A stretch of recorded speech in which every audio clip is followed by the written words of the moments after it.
이 마지막 시간은 그로비코리아 이강주 대표님께서 정말 재밌는 이야기를 해주신다고 하셨습니다. 예, 본인께서 앞으로 평생 이런 얘기 하고 다니고 싶으시다고 계속 그러셨었는데, 예, 오늘 정말 좋은 기회인 것 같습니다.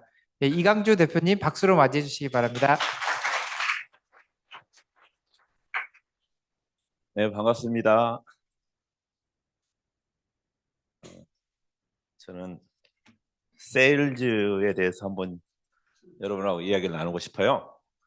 왜냐하면 제목으로는 Nothing happens, somebody 또는 someone sells something 이런 이야기 하는 사람들은 많아요. 헨리 포드도 이런 이야기 했고 토마스 제이 와트슨 또는 피터 드루커도 이런 말 많이 했고요. 그 용어의 뜻은 무슨 말인지 아시겠죠?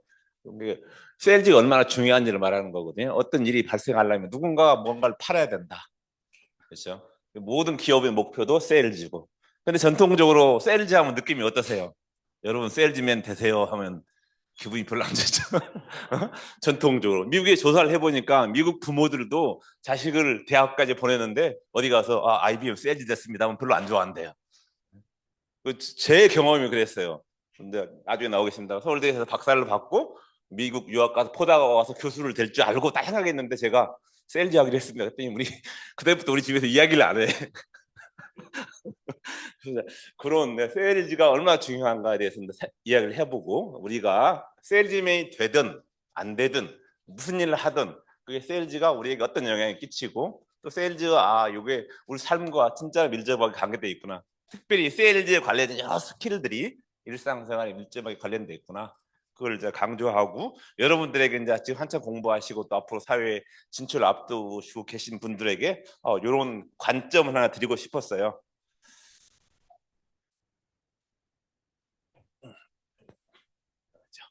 간단하게 제 소개하고 근데 세일즈에 대한 여러 가지 간단한 이야기들 워낙 짧은 시간이기 때문에 그냥 이야기하고 나중에 시간이 좀 되면 좀 몇 가지 좀 재미있는 원칙들 한번 소개해 보고자 합니다. 제일 잘 나온 사진 중에 하나로 제 프로파일이 장식되어 있는데 요 내용은 작년 여름에 제가 이제 JIU라고 자카르타 인터내셔널 유니버시티 그쪽에 이제 한국계가 가서 이제 그 대학을 종합대학을 인가를 받아서 이제 선교도 하면서 하는 그런 대학이 있어요. 그때 가서 설명하는 바람에 영어로 만들어 놓은 게 있는데 서울대학교 화공과를 입학 학번으로는 83학번입니다. 83학번이고 여러분 아버지 뻘 되죠. 이제 전공은 이제 우리는 이제 프로세스 시스템 전공이라고 해요. 프로세스 시스템 엔지니어링 PSE라고 하는데 여기서 프로세스는 주로 이제 화학 케미컬 프로세스입니다. 공정이잖아요. 디스크리트가 아니고 컨티뉴스 프로세스 그런 프로세스를 엔지니어링 한다면 주로 이제 컴퓨터 에이디드 디자인, 시뮬레이션, 옵티미제이션 그런 컴퓨터 가지고 하는 설계를 하고 그걸 시뮬레이션 해야지 설계가 되잖아요. 그다음 그걸 컨트롤하고 포스코가 아니라 포항제철도 마찬가지로 우리가 봤을 때는 그 화학 공장이에요.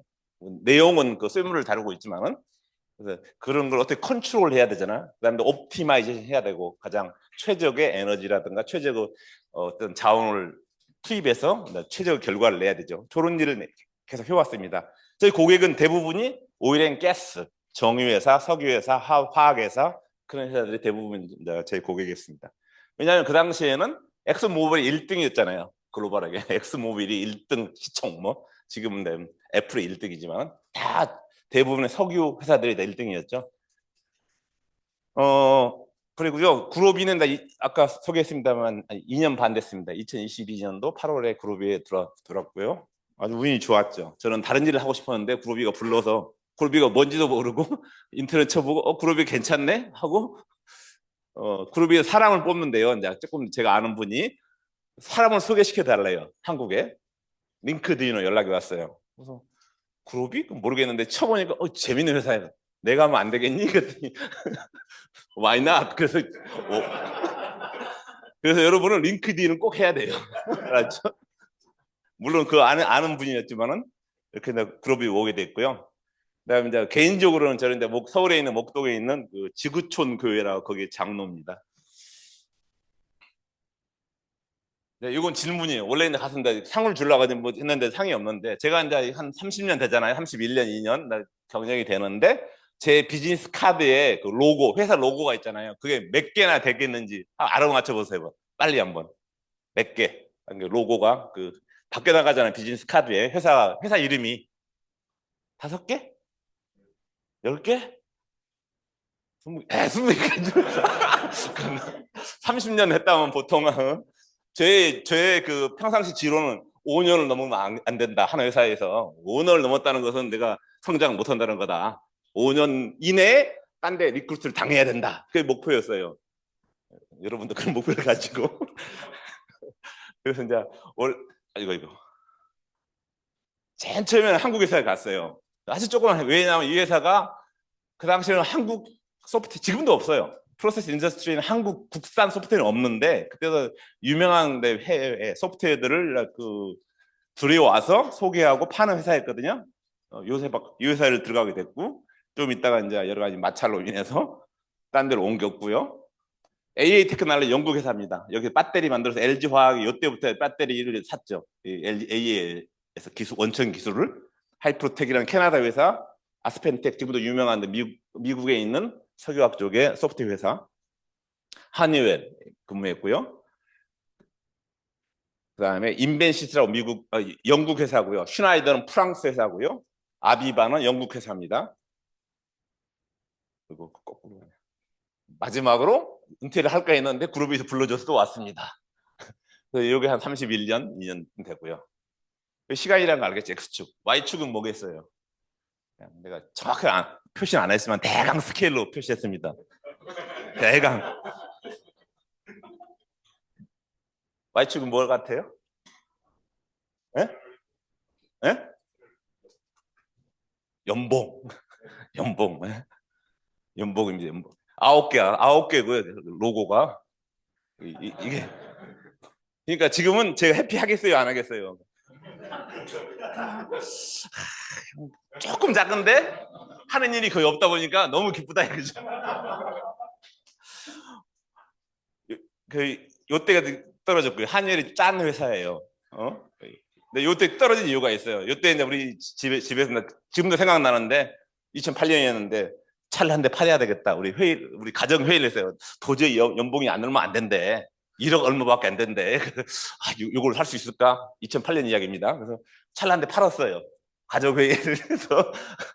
왜냐하면 요때 이제 최초로 제가 여기까지는 영업으로 주로 이제 물론 이때도 지사장이었고 그때도 뭐 컨트리 매니저였는데 요때가 실질적인 어떤 매니저예요. 매니저. 내 부서가 있고 내 팀이 있고 내가 사람 뽑아서 그 어떤 한 부서 이사였기 때문에 요때 매니저 역할 최초로 했고 그다음부터 계속 매니저 역할이었고요. 이제. 그래서 매니저로 내가 잡을 바꾸기 위해서는 이 정도는 내가 감수하겠다. 그때부터 매니지먼트죠. 여기는 이제 인디비주얼 컨트리뷰터란다. 자기의 역량으로 이제 먹고 사는 거고 이것은 팀의 역량, 다른 사람의 역량으로 내가 살고 월급을 받는 거예요. 이때부터 내 매니저 역할이었고, 이때는 이제 주로 아시아의 전체 그 세일즈 총괄하는 사람이었고, 지금 한국 하고 있습니다.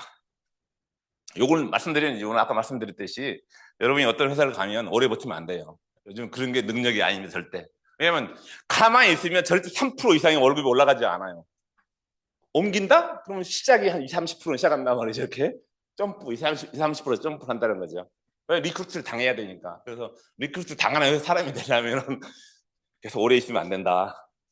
마찬가지로 포항공도 계시다가 서울대 가고 그러잖아요. 많이 가고 포항공도 월급 많이 주는 걸로 알고 있습니다만 물론. 세일즈가 뭐냐 이제 간단하게 다 아시지만 이건 사전적 정의입니다. 그래서 이제 세일즈는 어떤 재화, 어떤 물건이나 서비스를 이제 팔고 사는 어떤 행위잖아요. 액티비티잖아요. 한 가지가 아니라 그런 여기에 관련된 모든 활동을 세일즈라고 정의를 합니다. 여기서는. 그래서 제가 말씀드린 세일즈는 여러 가지 의미를 써요. 세일즈 하면 세일즈맨도 통하기도 하고 파는 것도 되고 뭐 또는 세일즈 액티비티도 되고 그냥 혼동해서 그냥 크게 봐서 영업 활동이다 생각하시면 되겠습니다. 세일즈를 이제 사람들한테 물어봤어요. 세일즈를 어떻게 생각하느냐? 당신이 아들이 세일즈 대학 교육받고 와서 어디에 영업맨이 됐다. 영업을 한다면 어떤 기분이 드세요라고 미국 부모들한테 물어본 거예요. 알고 보면. 근데 그냥 번역을 우리말로 해놔서 써놨는데 사람들이 그렇게 생각해요. 아, 세일즈는 느낌이 안 좋다. 너무 어그레시브하다. 좀 거짓말 잘할 것 같다. 진실되지 않다. 뭔가 뻔뻔스럽다. 밀어붙인다. 매니플레이팅한다. 좀 불쾌하다. 과도하게 친한 척한다. 뭘 과장한다. 막 뭔가 상품 과장한다. 오버셀. 나는 이거 사러 갔는데 소나타 사러 갔는데 결국은 제네시스 팔고 뭔가 오버셀 판다는 거지. 그죠? 그다음에 뭐 자기들이 원했던 걸 이게 바로 당신이 원하는 겁니다 하고 말하는 것이다. 뭐 잘 듣지 않는다. 뭐 소비자가 아닌 자기에게 최고인 걸 판다. 자기 보너스가 제일 극대화되는 방향으로 판다는 거죠. 보험 판매원들 뭐 파는데 자기한테 가장 유리한 플랜을 팔지. 뭐 이런 식으로 많은 대중들은 영업에 대해서 좋게 생각하지 않아요. 근데 영업한 사람들은 물어봤어요. 당신은 영업을 어떻게 생각하느냐, 세일즈를. 이 사람들도 별로 좋게 생각하지 않아요. 하는 사람들. 아니, 근데 좋게 뜻은 다르지. 근데 다 힘든 거 말. 남을 확신시켜야 한다. 컨빅션. 어? 남을 확신시켜야 되는 거 어렵잖아요. 퍼스웨이딩, 설득시키는 것도 쉬운 일이 아니죠.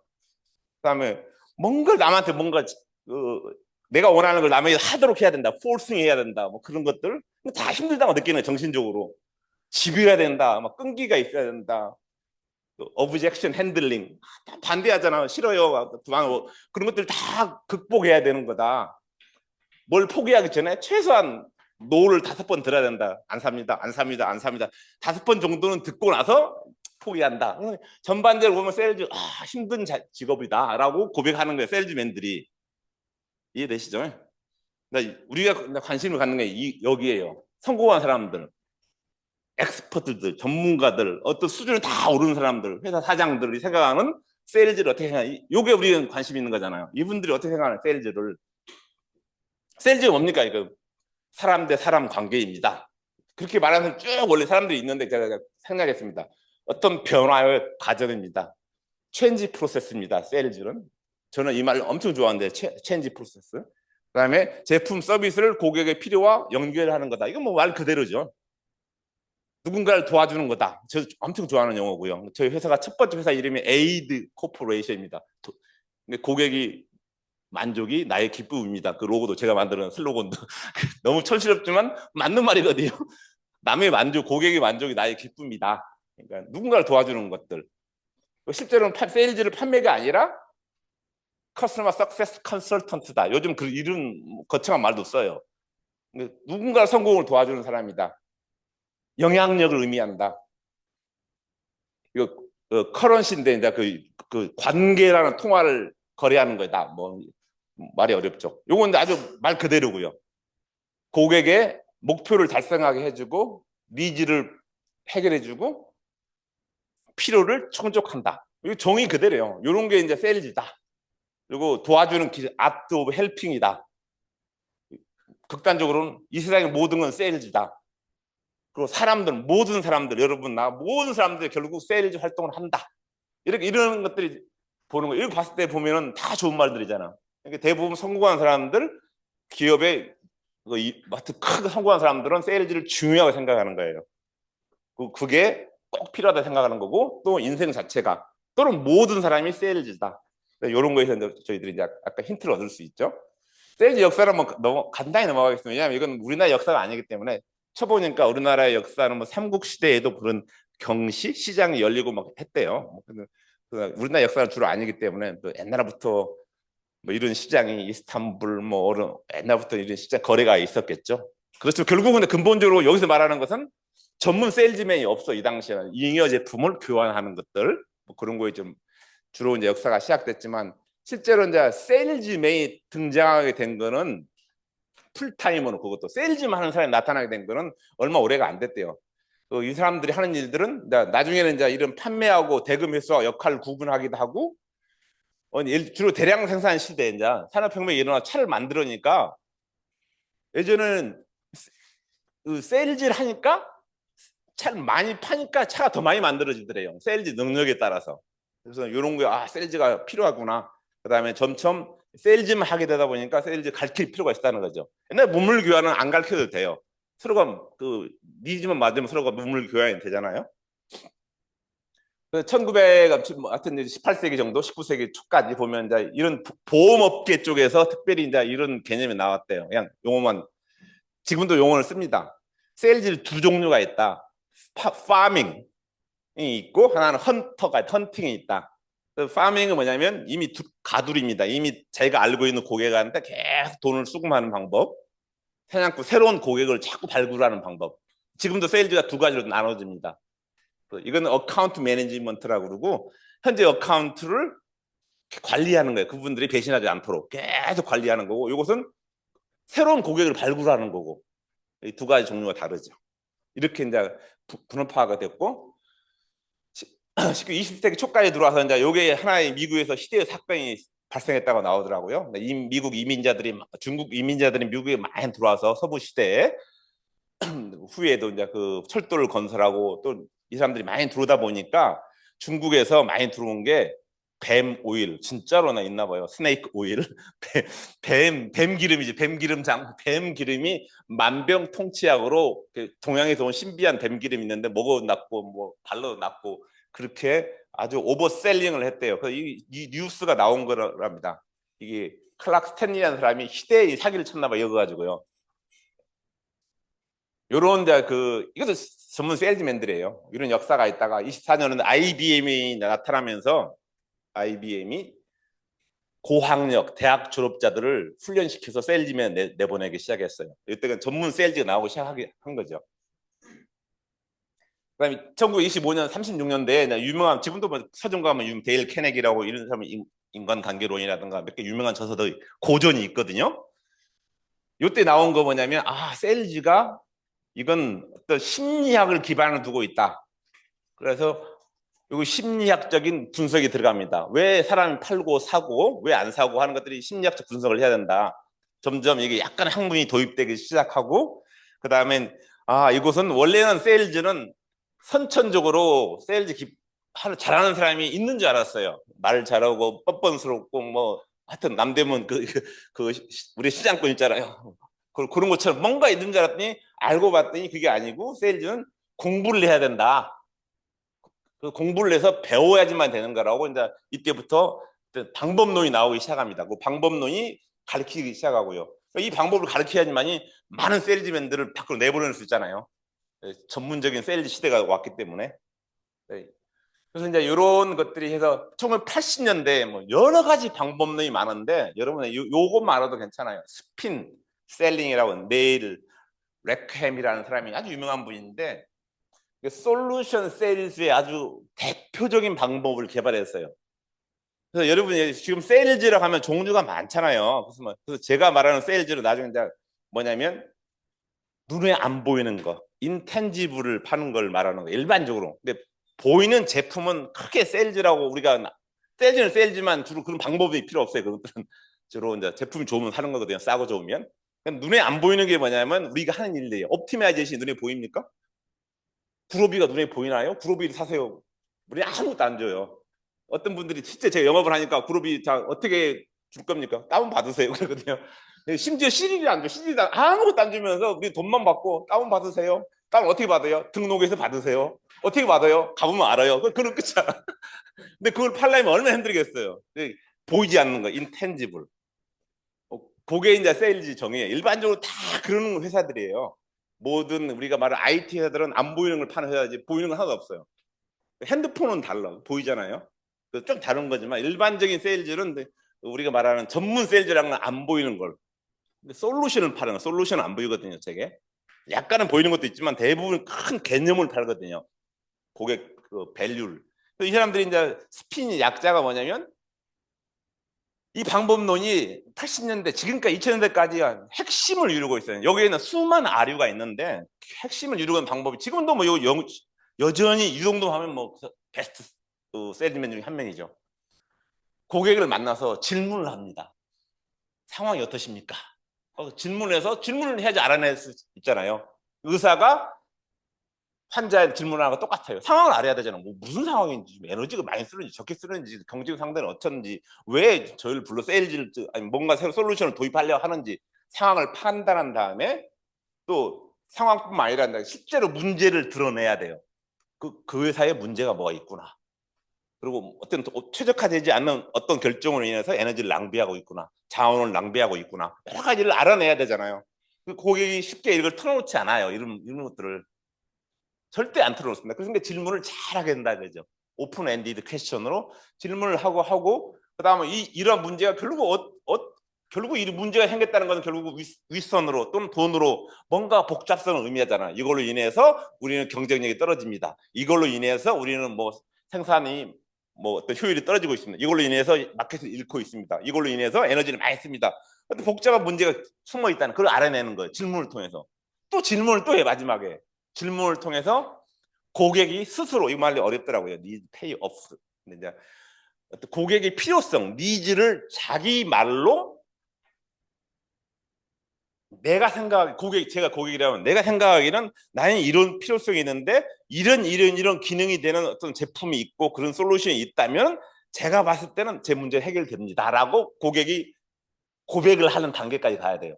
그렇게 질문을 던지는 거야. 그러면 이미 세일즈 끝나는 거다 그러죠. 이런 방법론을 도입해서 이제 이런 수많은 아류작들이 있고 저도 이런 거 많이 배웠고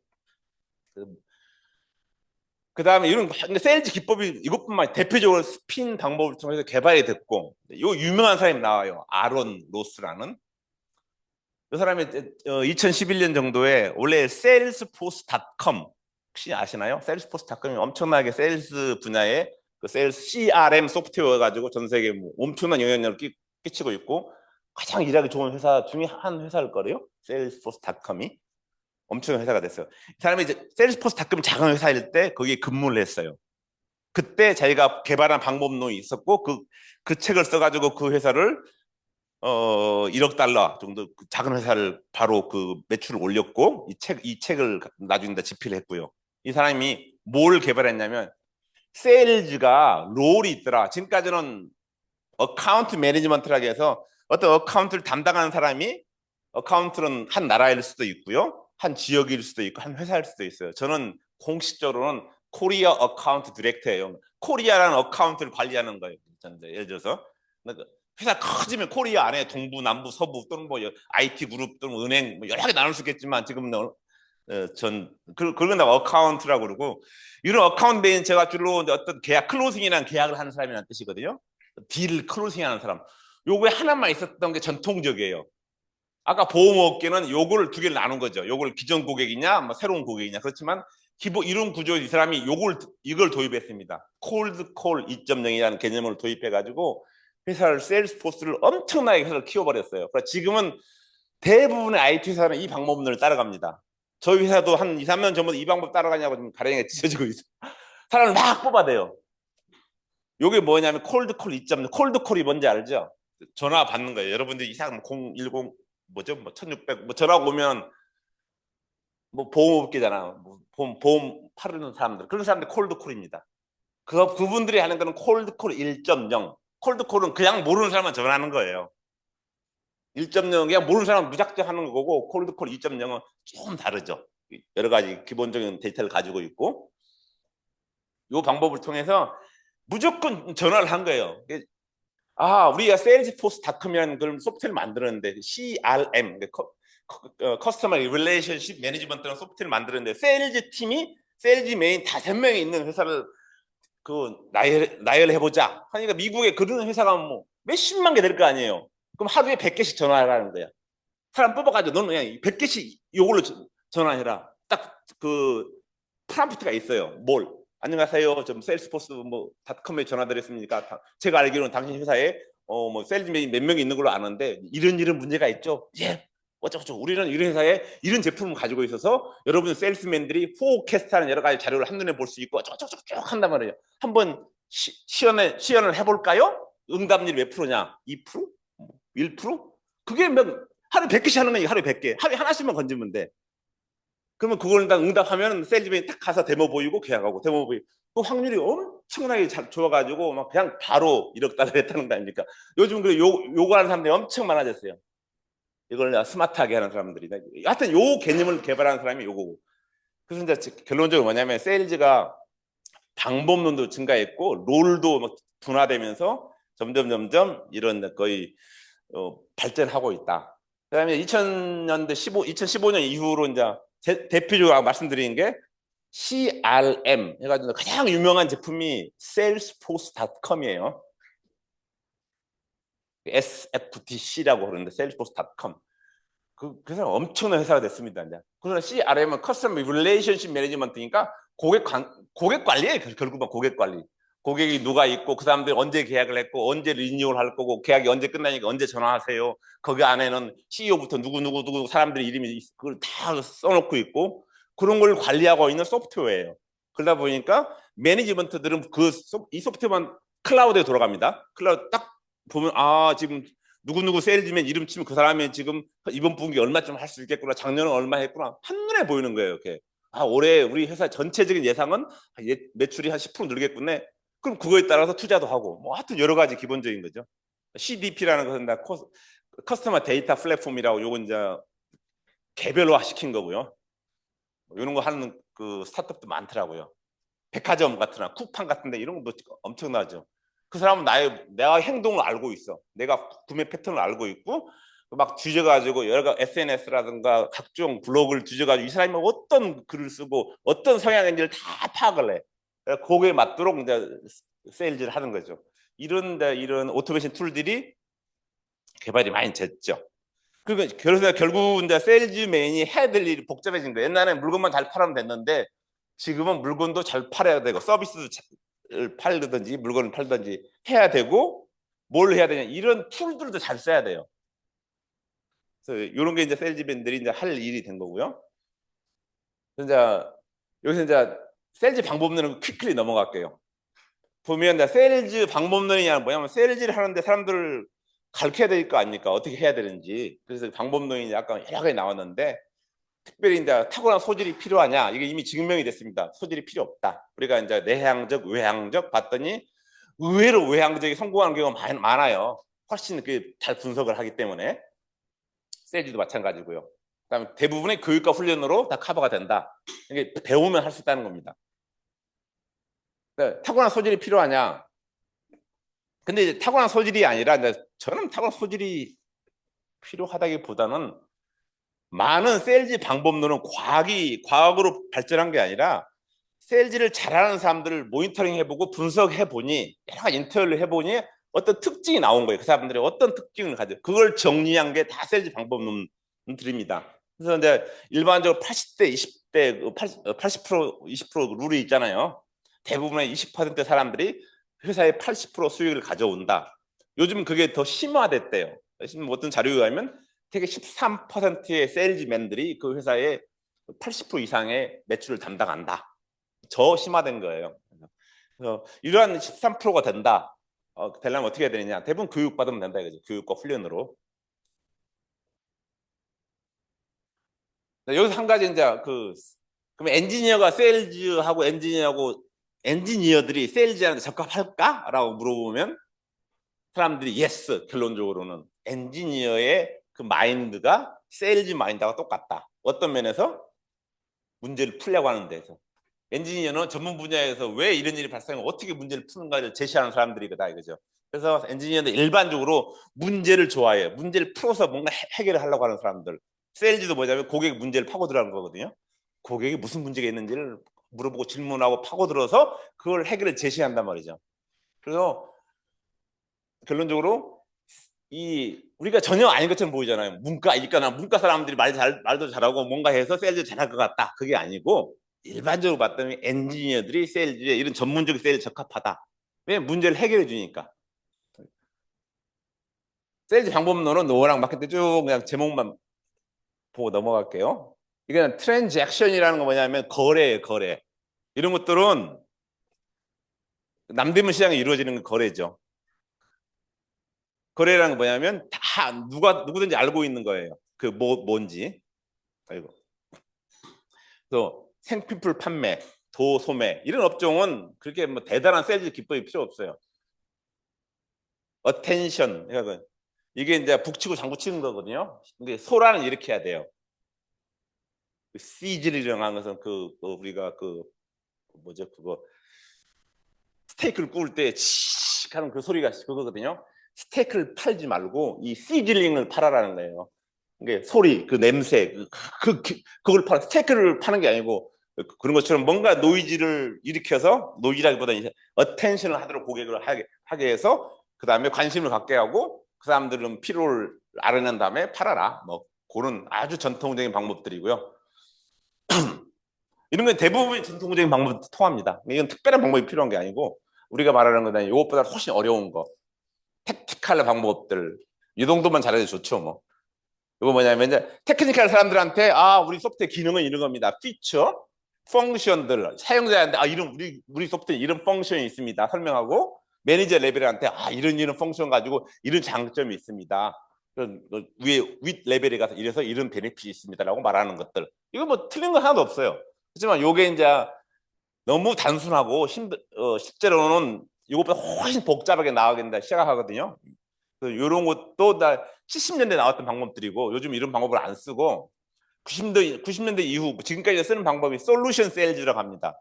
솔루션 세일즈는 제품이 아니고 솔루션이라는 것은 어떤 프로덕트하고 서비스하고 묶어서 결국 원하는 것을 해준다. 이게 솔루션이고요. LG CNS 하는 거, 삼성 SDS가 하는 일들, 뭐 포스코 DX 그런 거 다 솔루션 파는 사람들이에요. 뭔가 이렇게 가서 만나가지고 파는 거거든요. 요게 진짜 어려운 방법이에요. 진짜로. 왜냐하면 제 솔루션이 제품이기 때문에 그 테크닉 아래 사람들 유저 레벨에 가서 그 회사에서 지위가 상대적으로 낮은 사람들 과장 대리급 찾아가서 기술 설명을 해요. 왜냐하면 그 사람들이 동의를 해야 되니까. 그 위에 찾아가서 상무 임원들 찾아가서 그 사람들의 비즈니스 드라이브가 뭔지 지금 올해는 뭘 하고 싶은지 그 높은 하이 레벨 문제를 접근해서 문제를 풀어줘요. 이렇게. 그다음에 그 중간에 그러니까 위에도 설득하고 아래도 설득해서 밸류를 증명해야 되게 엄청나게 어려운 방법이에요. 제가 하는 게 다 이런 거였어 지금까지. 방법도 어렵고 요걸 다 이해하는 사람이 많지가 않아. 성공 확률도 떨어지고 그렇지만 요걸 이제 잘하는 사람들은 계속 성공하는 거죠. 요 방법이 너무 힘들기 때문에 요즘 이제 새로운 방법이 또 같은 겁니다. 밸류 셀링은 이제 그야말로 커스터마이즈 시키자 밸류를. 왜 사람마다 밸류를 다르게 보거든요. 우리는 속도가 최고라는 사람도 있고 저는 속도가 필요 없고요. PGB 솔루션만 나와도 됩니다라고 아까 말씀하셨죠. 그런 회사마다 다르더라 이거죠. 그냥 그로비가 빨라요 하면 우리는 빠른 거 필요 없는데 그래가지고 안 통해요. 예전에는 우리가 몇 년 전까지는 속도가 빠르다고 내 홈페이지에 써 있었어요. 지금은 그거는 빼고 속도 빨라서 so what 그렇게 해버리거든. 어떤 사람들은 그게 전부가 아니라는 거예요. 그러면 사람마다 달라. 어떤 사람은 속도, 어떤 사람은 넌리니어, 어떤 사람은 피지블럼 빨리 내줘 뭐 그런 것들. 그래서 그 사람들의 밸류가 다르다는 거예요. 그래서 컨설팅을 해야 되겠죠. 커스터머 센트릭하게 나가야 되고 뭐 이런 방법이 쭉 있고요. 요게 이제 아까 그 스핀 셀링이라고 기억을 아까 나오죠. 그 초기에 솔루션 세일즈 대빵이었는데 그분이 진짜로 앞으로 자기가 솔루션 세일즈를 스핀 방법을 개발한 사람이지만 자기가 봤을 때 이게 맞는 것 같다고 한 방법이 챌린저 세일즈입니다. 그래서 요즘은 잘 안 보이겠습니다만 이 세일즈 유형을 나눴어요. 하드워커, 열심히 하는 사람, 챌린저, 고객을 챌린지하는 사람. 말 그대로예요. 챌린지하는 사람이에요. 고객을. 릴레이션십 빌더, 고객하고 관계를 좋게 하는 관계 지향적 세일즈맨들. 론 울프. 이건 그냥 뭐 혼자 늑대, 외로운 늑대. 외로운 늑대가 된다는 건 뭐냐면 개인적인 자질이 탁월한 사람이에요. 개인적이 팀플레이를 하지 않아요. 프로블럼 솔버. 문제를 잘 풀어줘. 이런 5개의 유행의 세일즈맨들을 6천 명 전 세계 조사해가지고 이거 지금의 가트너 좀 아시죠? 예전에는 다른 회사 이름이었는데 지금의 가트너에서 가트너 아니에요. 가트너 이전의 그 회사에서 전 세계 6천 명의 가장 큰 회사들의 세일즈를 다 분석을 하고 설문조사 보니까 5종류가 나오더라. 5종 나오는데 노란 건 뭐냐면 일반적으로 그 사람들이 그냥 분포도예요. 적당히 잘하는 사람들 보니까 뭐 하드워크도 괜찮고 챌린저도 괜찮고 뭐 관계 중심형 뭐 이쪽에 론 울프 프로블럼 솔버 그래서 거의 뭐 비슷하다고 이쪽은 물론 좀 높긴 하지만은 그런데 이 검정 그래프가 뭐냐면 하이 퍼포머, 실적이 좋은 사람들을 한번 뽑아가지고 그 사람이 어떤 스타일인가 봐봤어요. 그랬더니 이거 보면 챌린저 스타일이 가장 많더라는 거예요. 그래서 이때부터 이걸 만들어내서 이 사람들 그냥 우리가 알기로는 세일즈는 우리가 전통적으로는 관계 중심형 사람들이 잘하는 줄 알았어요. 관계를 잘 빌딩하고 사람들을 편하게 대해주고 그분들 기분을 맞춰주고 뭐든지 그 사람들을 위해서 간과 쓸개를 내줄 사람들, 이게 관계형이에요. 자기가 바쁜데도 술 먹자면 술 먹어주고, 관계형이 일반적으로 세일즈의 대명사예요. 근데 그거에 비해서 관계형이 안 좋잖아요. 7%. 하이 퍼포먼은 없다는 거예요. 진짜로 제대로 일하는 사람들은 챌린저라는 거예요. 챌린저가 뭐냐면 고객이 어떤 문제를, 만약에 고객이 구로비를 산다, 저한테 연락이 왔어요. 그럼 그분이 구로비 모를 것 같아요? 모르는데 저한테 연락할 것 같아요? 그럴 리가 없다. 그야 서치를 다 해본 거야. 구로비는 어떤 회사? 다 알아보고 대강 알아요. 대강 알아. 그래서 그분은 C플렉스도 알고 엑스플렉스도 다 알아서 자기가 지식의 57% 정도는 이미 다 배웠어. 다 인터넷 서치가. 그러니까 지금 고객은 웬만하면 다 서치를 다 알고 와요. 그리고 심지어 우리 식당 피드백 보고 가잖아요. 그렇죠? 다 알고 가는 거야. 그냥 모르는 데 가서 시도하는 사람 하나도 없다는 거. 알고 역시 그렇구나 확인하는 거지. 그래서 다 대부분 안다는 거예요. 그런데 아는 걸 관계 일인들은 아는 걸 또 발표해. 다 알고 있는 거를. 그러면 고객이 쟤는 싫어해요. 그래서 뭐냐면 챌린저는, 여러분들 이거 도움이 되는 이야기예요. 챌린저는 뭐냐면 고객을 약간 불편하게 만들어. 챌린지 해버리는 거야. 혹시 이거 아세요? 그건 몰랐는데. 속도가 당연히 속도 이야기할 줄 알았어요. 속도가 다는 아닌 거 아시죠? 라고 하니 쟤는 뭐지? 그렇게 말해버리는 거예요. 그게. 속도가 중요한 게 아닌가? 정답을 구하는 게 중요합니다. 그렇지. 예를 들자면 정답이 뭘까요? 여러 가지 나는 하여튼 뭔가를 고객이 모르는 인사이트를 고객한테 알려주는 사람. 불편하잖아요. 내가 모르는. 그렇지만 고객은 그 사람을 귀중하게 봐요. 뭔가 배웠다. 귀한 1시간 세미나를 통해서, 지금도 마찬가지 여러분들 저하고 배웠는데 같은 이야기 떠드린 게 아니고 뭔가는 배웠는데 그거 챌린지 하는 거거든요. 그런 사람들. 이런 건 인터넷 치면 다 나옵니다. 저도 인터넷 쭉 잘라서 썼으니까 책도 이제 나오고. 여기 이제 이러한 챌린지 스타일이 항상 맞느냐? 복잡한 세일즈는 역시 54% 정도가 이런 스타일이래요. 컴플렉스 셀링. 컴플렉스라면 트랜잭션 제품들 그냥 쉽게 팔 수 있는 것들, 남대문 시장 또는 이런 백화점 또는 눈에 보이는 제품 파는 사람들은 챌린저 하면 괜히 기분 나쁘죠.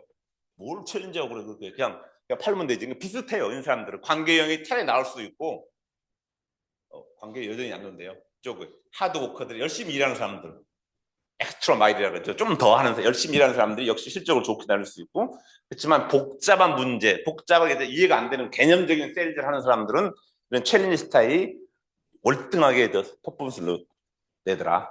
길어졌는데 요 세 가지를 한답니다. 챌린지 스타일은 이 책에 이제 주로 많이 소개되어 있고, 인터넷 치면 서머리 잘해줍니다. 요즘은 그냥 챗 GPT는 서머리 잘해주죠. 고객이 모르는 새로운 인사이트를 가리킨다. 세일즈는 가르쳐야 된다는 거예요. 뭔가 새로운, 아는 거 가르치는 게 아니라 이미 아는 게 아닌, 여러분 이거 모르셨죠? 하면서 뭔가 새로운 인사이트를 가르쳐주고, 그다음 이걸 기반으로 해서 뭔가를 이제 약간 퍼스널라이즈 하는 거고, 커스터마이즈를 하는 거죠. 그다음에 전 과정을 컨트롤합니다. 이 사람이. 그러니까 고객은 기분 나빠요. 컨트롤 당하니까. 그렇지만 그 밸류로 봤을 때는 이게 믿을 만한 사람이면 따라가 준다 이거죠. 이런 사람들. 이런 게 이제 뭐냐면 방법들이 많다는 거예요. 여러분 알아는 게 아니라 저런 방법들이 있구나. 인터넷 치면 다 나온다. 배우면 된다. 제가 말씀드리는 것은 그거고 이제. 그래서 이 세일즈라는 게 좀 후에 나오겠습니다만 중요하다는 말이죠. 여러분 세일즈를 결국 기업의 주식을 하시는지 모르겠습니다만 기업의 어떤 평가를 할 때는 매출이 얼마냐예요.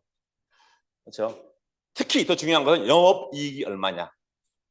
매출을 한 다음에 거기서 필요한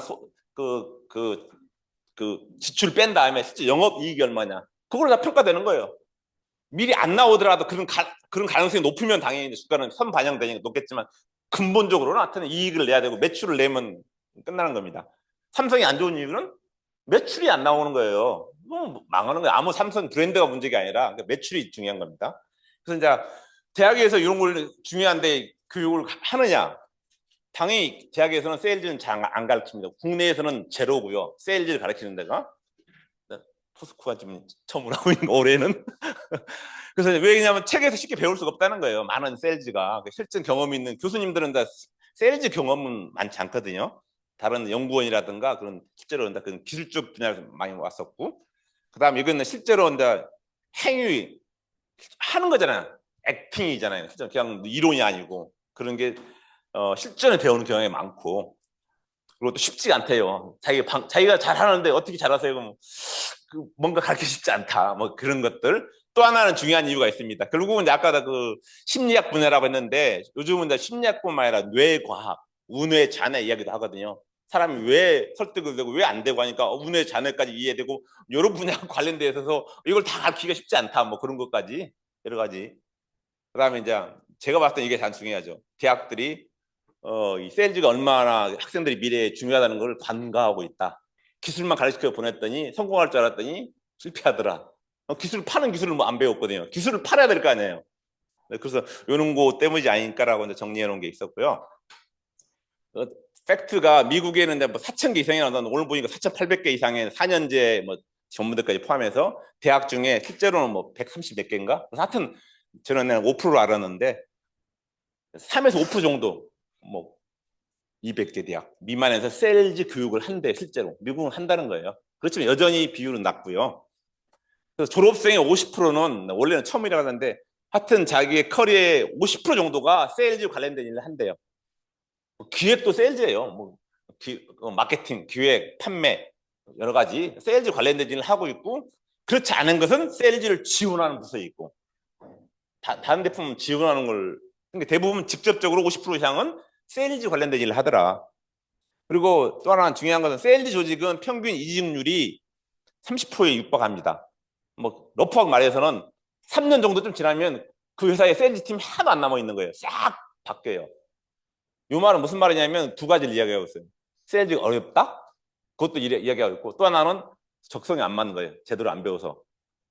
자기가 자존감이 낮아진다고 생각한 세일즈를 하면은 떠난다 이거지. 또는 어려워서 못하는 경우도 있고. 또 하나인데 그 하나 통계는 세일즈 교육을 한 아까 그런 이런 3% 5%의 대학 세일즈 교육을 내보는 받은 사람과 안 받은 사람이 대학 때 50% 이상의 생산성이 좋았고, 이 사람들이 이직률이 훨씬 줄었대요. 감소. 왜냐하면 세일즈가 뭔지 알았기 때문에. 세일즈를 대학 가서 뭐 회사가 세일을 딱 시켜도 아 이게 나한테 기회구나라고 잘한다는 거예요. 일반 안 배운 사람들은 왜 내가 영업하러 왔나 하고 바로 때려치우는데, 그냥 세일즈를 잘해야지만 사장 되는 확률이 잘했잖아요. 제품 만들어 사장은 결코 안 됩니다. 영원히 여러분 연구실에 처박혀 있지. 세일즈 되면 바로 사장이죠. 최종 목표가. 그죠? 그러니까 이런 기회를 볼 수 있는 사람들이 있고요. 요게 이제 일반적인데, 그래서 이제 그 미국에는 그 각 많은 대학교에서 세일즈를 가르치고 있고요. 그래서 제 홈페이지 가보니까 저런 세일즈 센터를, 여기 이제 캘롭도 센터잖아요. 그 세일즈 센터가 있는 대학교가 있는데 그 대학교들 간에 연합이 있어요. 얼라이언스가.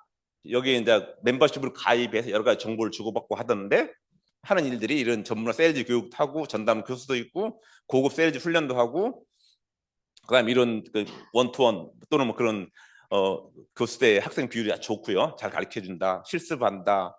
그다음에 국가적인 내셔널 와이즈 세일즈 컴피티션이 있고요. 꼭 1년에 한두 번씩 하더라고요. 상금도 크게 주고 서티피케이션도 주고 뭐 이런 개발들 한다. 쭉 많은 대학들이 있더라고요. 홈페이지 가보면 쭉 있더라고요. 나중에 보시면.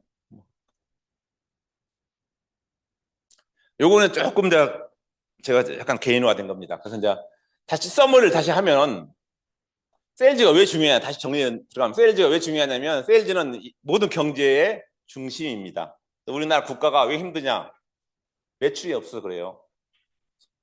식당들이 매출이 떨어지니까 다 문 닫잖아요.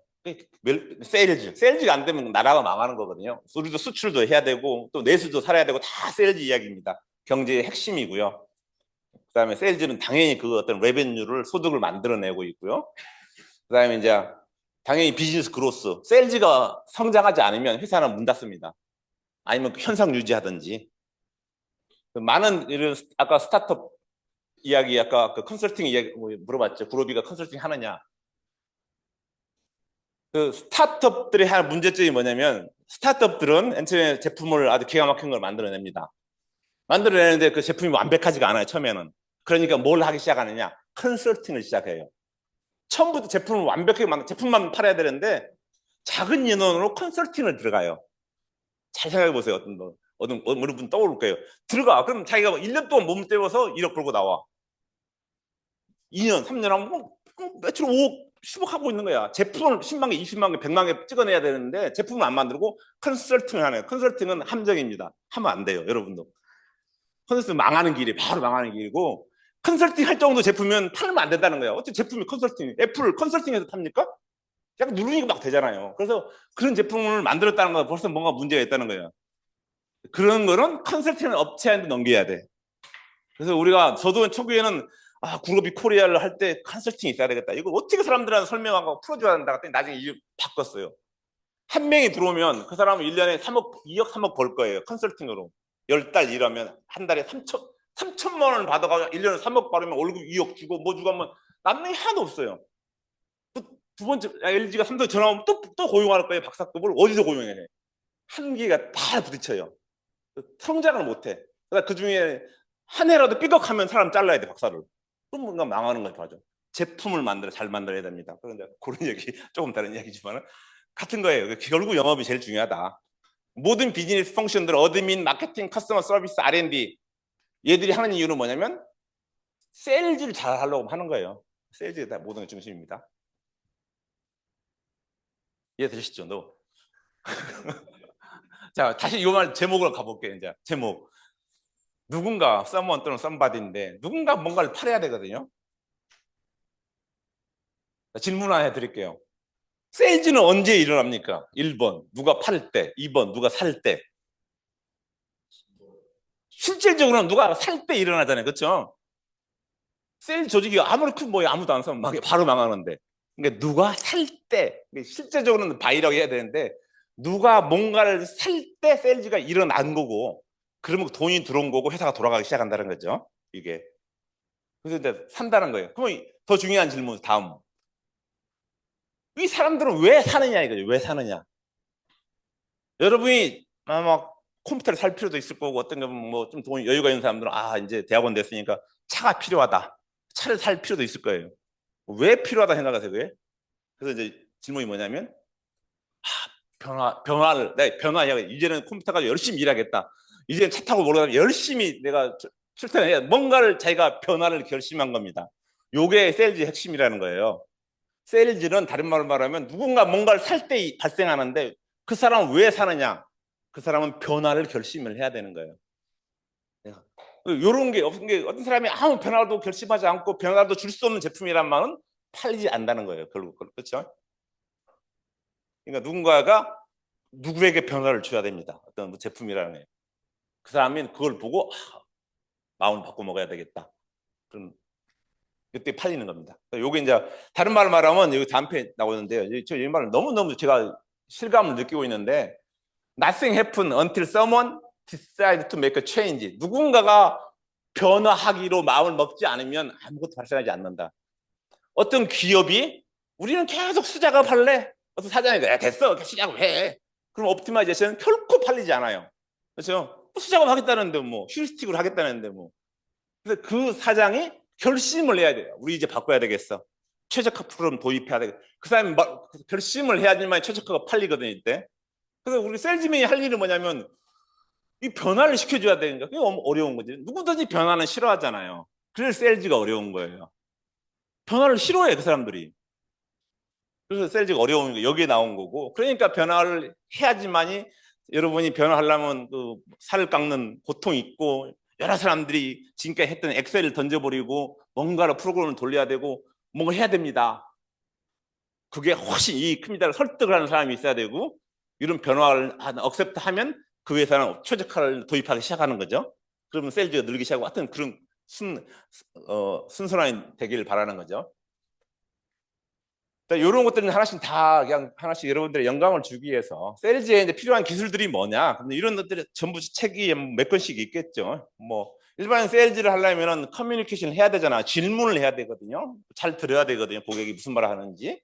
그다음에 결국 또 설득도 해야 되거든요. 고객이 엑셀이 충분하다 하는 사람한테 설득을 해야 되잖아요. 하여튼간에 최적화가 돼야 됩니다. 여러 가지 자료와 증거와 그리고 이제 여러 사람들하고 컬래버레이션도 해야 되고 그건 이제 가장 중요한 거 셀프 모티베이션이 돼야 된다 이거예요. 나는 이 회사를 도와주는 사람이다. 저는 개인적으로는 이제 아까 서두에 말씀드렸습니다만 서울대 화학공학과 박사를 받고 컴퓨터 쪽에 전공을 했는데 평생 세일즈를 했어요. 근데 평생 제가 어디 가서 꿀린 적이 한 번도 없어요. 그 사람보다 연봉이 많았고 일단 그 사람보다 아는 게 많았고 왜냐하면 새로운 걸 공부해야지만 가르칠 수 있잖아요. 항상 그 사람 지적 인데 자만감이 좀 하지만 지적 위에 있다 생각하고 있었고 셀프 모티베이션 또 새로운 걸 배워야 됐네 새로운 버전이 나왔네 새로운 제품이 나왔네 또 공부해야 되잖아요. 남들은 먼저 그런 것들이 하나 된다 셀프 모티베이션이 충분히 됐었고요. 그러니까 결국 그런 거 가지고 고객 문제를 풀어주기 시작했거든요. GS 칼텍스 가서 SK 뭐 정유 가서 뭐 포스코 가서 그 문제를 풀어주면 되잖아요. 너무 기쁘잖아요. 문제 푼다는 게. 근데 이런 네고시에이션 스킬도 당연히 해야 되고 이런 기술들은 이제 여기 보면 이제 캐나다 이 전문 영업 그런 협회 거기서 자기들이 이제 어떤 프로페셔널 세일즈가 되려면 이런 기술들을 마스터해야 된다라고 이제 리스트한 것들을 하나씩 엄청난 그런 제목이 되겠습니다만 세일즈 스킬을 금방 말씀드린 여러 가지 스킬들을 배우면 좋은 게 뭐냐 현실적인 거죠. 여러분들이 이제 인터넷 치면 요즘 잘 나오니까 뭐 책을 다 읽을 필요는 없잖아요. 몇 가지 컨셉만 알고 가도 여러분들에게 이러한 커리어를 우리가 발전시키는데 다른 회사를 이직을 하던 그 회사에서 좀 다른 부서를 가더라도 이런 스킬을 알아야 된다 이거죠. 상사하고 내고를 해야 될 거 아니에요. 왜 가야 되는지 설득도 해야 되고 또는 커뮤니케이션 잘 해가지고 그런 걸 할 수 있는 기술들이 필요하겠죠. 그다음에 이런 당연히 사람 간의 대화 또는 관계 기술들이 필요할 거고요. 그다음에 당연히 이런 자기가 이런 걸 하다 보면 훨씬 컨피던스하게 될 거고 결국은 이제 어떤 디시전 메이킹을 해야 되고 어떤 회사도 마찬가지지만 내고를 해야 되잖아. 네고시에이션 고객하고도 해야 되지만 여러 사람들과 내고를 해야 되는데 이런 기술들이 도움이 된다. 이분이 직 지글러라는 사람인데 돌아가셨는데 미국에서 또 유명한 저자기도 하고 이런 뭐 스피커로서 유명한 분 중에 한 분인데 이 사람이 모든 사람은 세일즈라고 말했습니다. 그래서 이제 여러분이 my friend 그러잖아. 여러분은 타이틀이 중요한 게 아니고 여러분이 사람을 상대하고 있다면 여러분은 세일즈입니다. 이강복 교수님 많은 학생들을 상대하고 있잖아요. 그럼 교수님은 세일즈맨입니다. 그래서 실제로 세일즈를 하고 계시고요. 그렇죠. 이 센터도 팔아야 되고, 그렇죠. 여러분들에게 여러 가지 지식, 날리지도 팔아야 되고, 학생들도 또 결국 좋은 회사에 팔아야 되잖아요. 결국 세일즈입니다. 라고 디파인 한 거고요. 우리가 사람을 상대하면 결국 세일즈입니다. 사람을 상대하는 구체적인 예를 볼까요? 잡 인터뷰. 인터뷰 뭡니까? 자기 자신을 파는 거잖아요. 난 이런 사람이니까 사주세요. 그렇죠? 설득해야 되잖아. 난 이런 사람입니다. 부모로서 자식하고 날마다 저도 마찬가지입니다. 날마다 지금 저는 나이에 맞지 않게 지금 애들은 다 컸고 마지막 셋째 막내가 있는데 이제 중학교 1학년이 돼요. 올해 올라가는데 날마다 내고 오잖아. 내고 날마다 설득해야 돼. 왜 공부해야지 설득해야 되고 날마다 아이폰 대학생 중학교 들어가면 아이폰 사달라고 하는데 왜 안 되는지 설득하는 게 쉽지가 않아요. 뭔가를 해야 돼. 항상 이거 날마다 하는 일이에요. 데이트 여러분 데이트 열심히 해야 되잖아요. 데이트나 또 관계 요 데이트가 진짜 예 중에 하나예요. 좋은 인상 뭐 의미잖아요. 좋은 인상을 상대방에 팔아야 돼요. 첫인상을 팔아야 되잖아요. 그냥 나갔다가 깨지는 거죠. 그래서 첫인상을 팔아야 되고 첫인상이 실패했더라도 나는 꾸준하게 좋은 사람이라는 걸 임프레션을 줘야 되잖아요. 다 이게 세일즈 기법들입니다. 네트워킹 여러 사람들하고 네트워크 할 때 자기의 가치를 내세워야 되잖아요. 나는 어떤 가치가 있다. 데일리 네고시에이션. 항상 뭐 누구하고 이야기하는 건 다 당연히 네고시에이션이잖아요. 점심 식사 메뉴 정하는 것도 한국 사람들은 누가 김치찌개 먹다 저도요 따라가지만 일반적으로 김치찌개라고 말하는 사람이 리더예요. 물론 우리는 또 특별히 따라가는 경향도 있기는 하지만은 그게 영향력을 끼쳐야 되는 거예요. 자기 혼자 좋은 걸 먹으면 안 되거든요. 딱 팀 분위기를 봤을 때, 아, 이럴 것 같아. 딱 그 좋은 메뉴를 제시해야 되지. 엉뚱하게 그냥 돈가스 먹으러 갑시다. 그러면 안 되잖아요. 그래서 그런 것처럼 이제 항상 이 세일즈가 제목 중에 하나인데요. 여러분의 이런 개인적인 생활과 이런 실제 프로페셔널 비즈니스 생활의 핵심입니다. 여러분 논문을 아까도 농담삼아 이야기했습니다만 저 공부할 때는 우리 교수님이 논문 심사를 자기한테 맡겨요. 너 졸업해도 돼? 예스라고 하는 사람은 나가고 노라고 하는 사람은 한 명도 못 나갔어요. 제가 아직 좀 부족합니다. 더 해야 되겠다. 그러면 6개월 더 해? 간단해. 6개월 더 해. 그래서 4년 반에 졸업했어요. 저는 3년 만에 졸업했는데 3년 반인데 석사학위 갔다 왔으니까 만 3년이긴 한데 더 이상 배울 게 없습니다. 그래 가. 그리고 끝나는 거예요. 배울 게 없다는데 뭐 나가서 열심히 하겠습니다. 제가 뭐 대학자 될 것도 아니고요. 나가서 열심히 그래. 그거 끝입니다. 그래서 내고 아시죠? 내고입니다. 근데 진짜 자기가 부족하다. 뭐 부족한데 어떻게 교수님 보낼 수 있겠어요? 계속해. 계속 해야 됩니다. 그분은. 세일즈맨은 이미 나왔습니다만 타고나느냐 타고나지 않는데요. 저도 내향적인 사람입니다만 뭐 어디 가서 내향적이라는 소리는 들은 바가 없어요. 개인적으로 내향적입니다만 그래서 이제 그 관계 없고요. 자기가 알고 있고 사람을 도와주겠다 하면 당연히 자신감이 거기서 나오게 됩니다. 엔지니어로서 세일즈가 꼭 상당히 적합한 직종 중에 하나다. 반드시 뭐 세일즈맨은 아니들 하더라도 엔지니어적인 마인드가 있다면 뭔가를 풀고자 하고 뭔가를 도와주고 하면 그 마인드가 결국은 세일즈 마인드다. 세일즈는 결국 배우면 된다는 거고요. 여러분들이 이제 결론입니다. 미래에 여기면 어떤 세일즈로서 직업이 충분한 가치가 있겠느냐? 여러 사람들 인터뷰한 내용 중에 하나인데 하여튼 뭐 여러분 생각에 세일즈 괜찮다. 어떤 대부분 인터뷰한 유명한 사람이 있는데 자기가 태어나서 세일즈를 하겠대요. 저는 하고 싶은 자동차 세일즈인데 실제로는 그냥 엄청나게 팔 수 있을까 생각이 드는데 저런 어려운 분야를 팔았잖아요. 그건 많이 못 팔아요. 살 수 있는 데가 정해져 있어. 국내 10군데밖에 안 사. 미치겠어요. 근데 막 1000만 명을 상대로 영업한다는 건 너무나 즐거울 것 같아요. 막 예를 들어서 벤츠를 판다. 지금 뭐 다른 거 제네시스를 판다. 그 타겟팅을 하고 누구한테 팔아야 될지 너무 재미있을 것 같지 않아요? 그거 한 달에 몇 개 팔으면 바로 연봉이 몇십억입니다. 그런 직업이 어디 있어요? 그래서 이제 이런 게 있을 수가 있다. 보상이 따른다. 그다음에 즐거운 일이다. 남을 도와주는 일들은. 그다음에 또는 뭐 이런 아까 말한 자기가 세일즈맨이 안 되더라 하더라도 여러 가지 안다는 것은 성장의 기회가 있다. 경력으로서. 만약에 여러분 중에 이제 사업가가 된다. 비즈니스맨이 되고 그런 사업가가 된다면 이런 세일즈를 안다는 게 핵심이다. 어떤 세일즈맨은 자기가 내가 뽑아야 되는지. 그게 그 성장을 좌지우지하는 거니까. 아까 말한 인생 자체가 세일즈다. 네고시에이션 해야 되고 컨빈싱 해야 되고 퍼슈에이션 해야 되고 그리고 주고받아야 되고. 여러분 생각은 어떻습니까? 세일즈에서 공부를 좀 더 해야 되겠다. 그런데 진짜로 뭐 나머지 가벼운 마음으로 이거 한번 딱 10분 내로 한번 해보려고 노력하겠습니다. 이건 뭐냐면 제가 주로 공부했던 책들이에요. 제가 크게 솔루션 방법 중에 하나인데 솔루션 세일즈를 94년에 배웠습니다. 미국에서요. 일주일간 배웠는데 죽는 줄 알았어요. 롤플레이를 해야 되는데 영어로 해야 되는데 롤플레이가 너 이제 세일즈맨 롤플레이 영어로 참 안 되잖아. 작성을 해야 되고 막 엄청난 고생해서 나중에 뭐랄까 뭐 불굴의 의지상을 받아봤어요. 닥터리 프롬 코리아 하면서 안 되는 영어로 잘 버텼다 하면서 그리고 내가 그때 결심한 게 있어요. 내가 나중에 이런 세일즈 컨설턴트가 돼야 되겠다. 뭐 했는데 못 이뤘습니다. 관심은 계속 가지고 있었어요. 이쪽 분야에. 그 다음에 이제 2010년도에 커스터머 센트릭 세일즈라는 책을 또 같은 저자예요. 같은 저자가 쓴 거고 또 같은 저자가 또 쓴 거고요. 같은 저자가 이제 마이클 T. 보스워스. 이 사람도 인터넷 보면 뭐 무수히 나옵니다.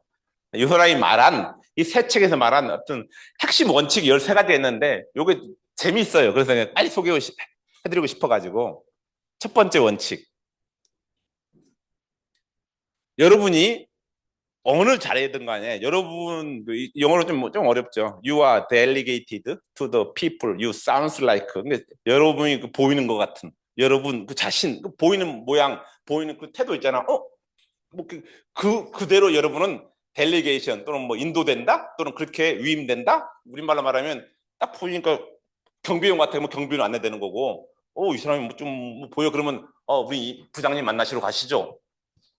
어떤 조직에 자기가 어떻게 보이냐에 따라서 말단으로 인도될 수도 있고, 우리 사장님 만나고 가실래요? 할 수도 있다 이거야.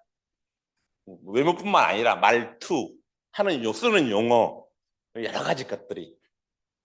근데 자기가 정해야 된다. 나는 어떻게 보이기를 원하느냐.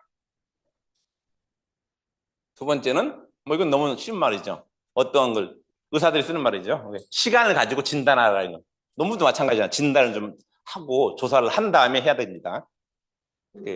처방하기 전에. 세 번째 보면 이건 어떤 사람이 누가 산다는 것은 그 사람이 개인적으로 신뢰감이 가야 돼요. 특별히 그냥 제품은 셀즈맨들 고려 않잖아요. 내가 핸드폰 사는데 셀즈맨이 누군지 무슨 관심이에요. 제품만 싸게 사면 되거든요. 그렇지만 이런 보이지 않는 인텐지블한 솔루션들은 사람이 중요합니다. 셀즈맨이. 그래서 사람들이 설문조사에 의하면 어떤 걸 이름 고를 때 마지막 사인할 때 그 사람이 떠오르는 게 그 사람을 믿을 수 있느냐 없느냐에 따라서 사인을 하든지 말든지 한대요. 내가 그 사람 믿을 수 있는가, 실력이 있는가, 그 사람이 나를 도와줄 수 있는지. 너무 흔한 개념이죠. 이것도 너무 야박하게 막 주고받아라. 퍼스널 라이프에서는 많이 줘도 줘요. 여러분 베푸는 사람이 돼야 되고, 특히 종교적으로는 많이 베풀고 살아야 되지만은 비즈니스에서는 베푸는 게 도움이 되지 않아요. 비즈니스에서는 항상 주고받아야 됩니다. 퀴드 프로 코어라고 그러는데, 어떤 걸 주고받을 때 항상 그 대가를 서로 간에 주고받아야 된다. 값을 깎아줬으면 반대로 레퍼런스를 해주세요. 남한테 하면 추천해 주세요. 뭔가 내야 되는 값만 깎아주는 무슨 의미가 있나 이거지. 예를 들자면 이것도 중요한 말입니다. 진짜 중요해요. 우리가 세일즈맨들한테. 이게 대부분의 그 많은 경우에 예산권이 없는 사람한테 가지도 말라 이거예요. 예산. 그룹이 좋아요 막 떠들어. 그래서 우리가 대학원생을 초청하지 않습니다. 아직은 못 사기 때문에. 아무리 실력이 뛰어나도 살 능력이 안 돼요 여기에. 그 권한도 없어. 그러니까 죄송합니다. JW 메리아트 못 옵니다. 내년에. 이거 이제 많은 조직에 우리가 어떤 사람들 친한 사람한테 가요. 친한 사람. 제가 옛날 세일즈맨들을 많이 거느리고 있었는데, 세일즈 경험이 없는 사람들은 어디 간지 아세요? 어느 큰 기업에 자기 친구가 있을 거 아니에요. 그 친구 밑에 가 놀다 와요 그냥. 편하죠. 그리고 어디 갔다 왔어요? 어디 SK 갔다 왔습니다. 그래? 누구 만나고 왔어? 그러면 전산실에 누구 만나고 왔대? 전산실에 이런 거 살 수 있는 권한이 있을 것 같아요? 아무도 없어요. 전산실은 이걸 사는 데가 아니고 관리하는 곳이에요. 그러니까 근데 가면 안 된다 이거죠. 물론 전산실 자체 예산은 뭐 하긴 하는 데도 있지만, 일반적인 소프트웨어는 그 엔드 유저가 사는 거지 전산실 사는 건 아니죠. 그래서 이제 그걸 당연히 돈이 있고 쓸 수 있는 권한이 있는 사람을 어프로치해서 그 사람하고 세일즈 해야 된다. 이거 이제 뭐냐면, 제가 항상 좋아하는 말 중에 하나인데, 나쁜 소식 일찍 듣는 게 좋습니다. 그래야 대처할 수 있으니까. 그리고 더 이상의 낭비하지 않으니까. 어떤 분이 널 싫어해. 그 소리 빨리 들어야지. 나중에 다 돈 들였는데 널 싫어. 그러면 안 되잖아요. 빨리 들어야 됩니다. 빨리. 그러니까 이제 이거 무슨 말이냐면, 어떤 제품이 A, B, C, D 제품이 있잖아요. 그러면 사람들이 평가를 하니까 구매팀에서 평가를 하고 평가 점수가 올라가고, 그러면 실제로는 그분들은 거의 정해냈습니다. 내가 뭘 사이다 정해놓고 나머지를 불러요. 칼럼 포더라고 그러는데, 하여튼 남을 불러가지고 비교 테이블을 올려. 그래가지고 왜 이게 좋은지를 딱 보고 동그라미 쳐가지고 하나만 딱 올리면, 이거 뭐야 너 이거 짜고 치는 거야? 하면서 안 믿어줘요. 그래서 그냥 들러리를 세웁니다. 자기가 들러리인가 아닌가를 알아야 돼요. 들러리가 됐다 그러면 그냥 가볍게 하고 빨리 시간 무시하기 힘들지만 한국 상황에서는 그냥 끝내. 그걸 기대하면 안 된다 이거죠. 아니면 그걸 타개할 방법을 생각하든지, 더 윗선을 올라가서 거꾸로 내쳐야 되죠. 제가 좋아하는 방법인데 바로 더 올라가서 왜 우리께 좋은지를 다시 거꾸로 내치는 게 좋을 거고. 근데 빨리 알아야 됩니다. 이것도 어려운 용어 중에 하나인데, 왜 어렵냐면요. goal, objective가 없으면 프로스펙트 아니라는 뜻이 뭐냐면, 셀즈맨 입장에서 프로스펙트는 우리한테 뭔가 가능성 있는 고객이거든요. 그래서 내가 어떤 고객을 만났어. 근데 그 고객한테 여러분 올해의 골은 뭡니까? 오브젝티브는 뭡니까? 당신의 회사의 올해 이니셔티브는 뭡니까? 라고 물어봤을 때 모르겠어요. 그러면 그 사람은 고객이 아니라는 뜻이에요. 골이 없는 사람한테는 접근하지 마라. 그 다음에 이것은 항상 써먹는 말이죠. 언제 제일 좋은 말 중에 하나인데 이거 영어로 왜 쓰면 좋겠어요. People are best convinced by reason they themselves discover. 그래서 누가 설득을 할 때 사람들은 직접 설득당하기를 너무너무 싫어합니다. 자존심 상한다 그래요. 설득당하면.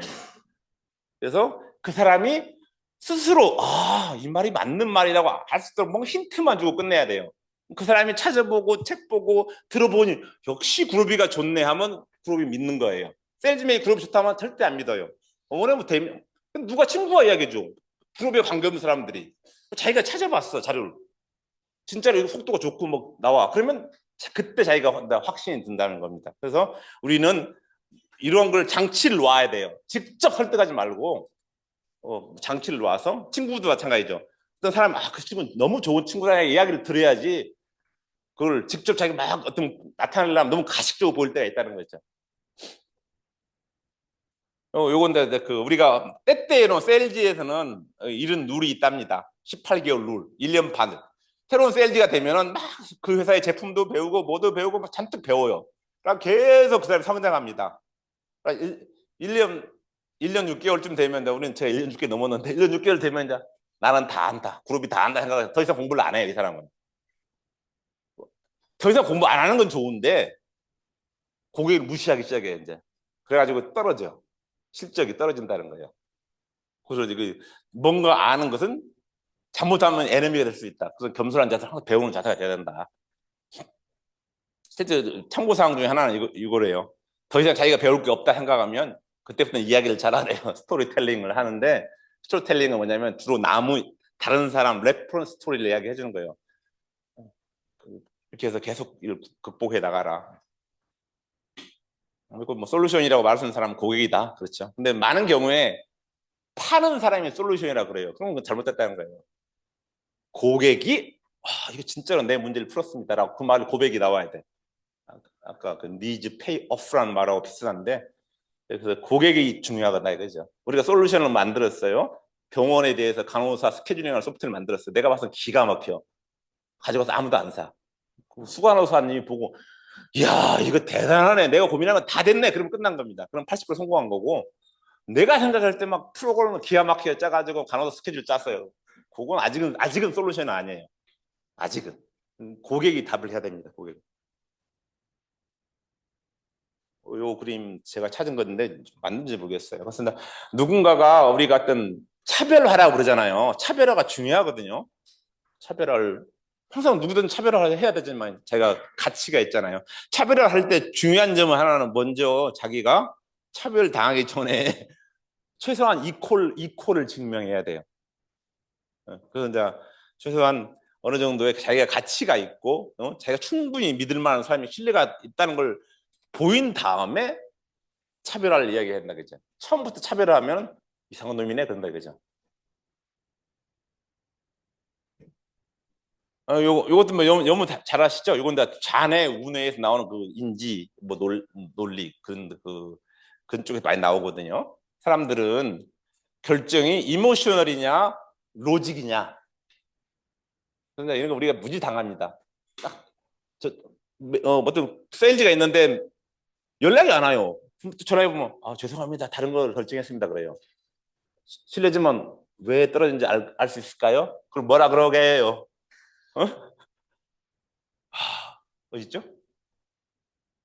값이 익스프레스가 좀 쌉니다.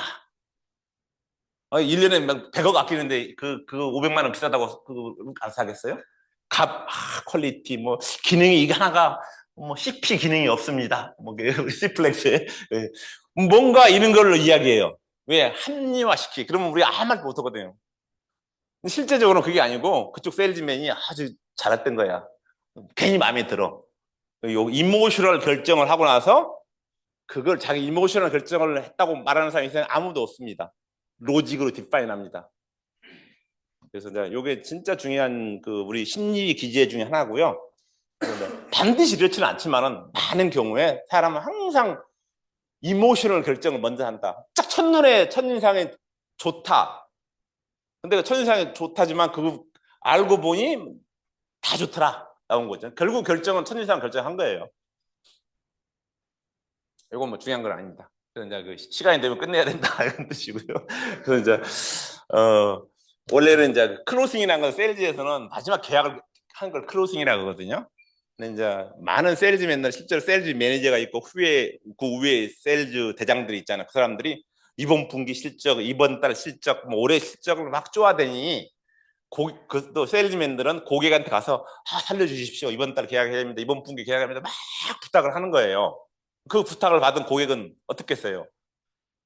별로 안 좋은 거예요. 아주 친환경은 뭐 해주지만은 그래서 고객은 아직 준비가 안 돼 있는데 세일즈맨은 자기의 타임라인에 의해서 고객을 푸시한다 그죠?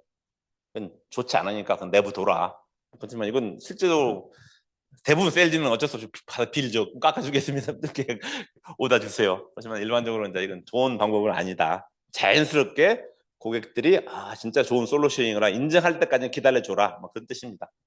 이제 시간이 다 돼서 이걸로 마치겠습니다. 그래서 아까 말씀드렸듯이 뭐 전반적인 내용을 쭉 이야기했는데요. 어떤 뭐 가르치기보다는 세일즈가 좀 재미있는 분야 중에 하나구나. 여러분이 분명히 개인 생활이든 또는 프로페셔널 생활이든 뭐 아카데믹 생활이든 간에 세일즈의 여러 기법들을 좀 응용할 필요가 있다. 그때 요즘은 너무 많은 자료가 있고 인터넷이 다 있고 요약도 해주고 하기 때문에 조금 염두해주고 공부할 필요가 분야가 그때 생겨요.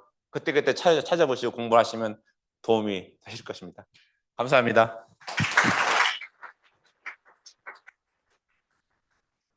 네. 혹시 뭐 질문사항 있으시면 아무거나도.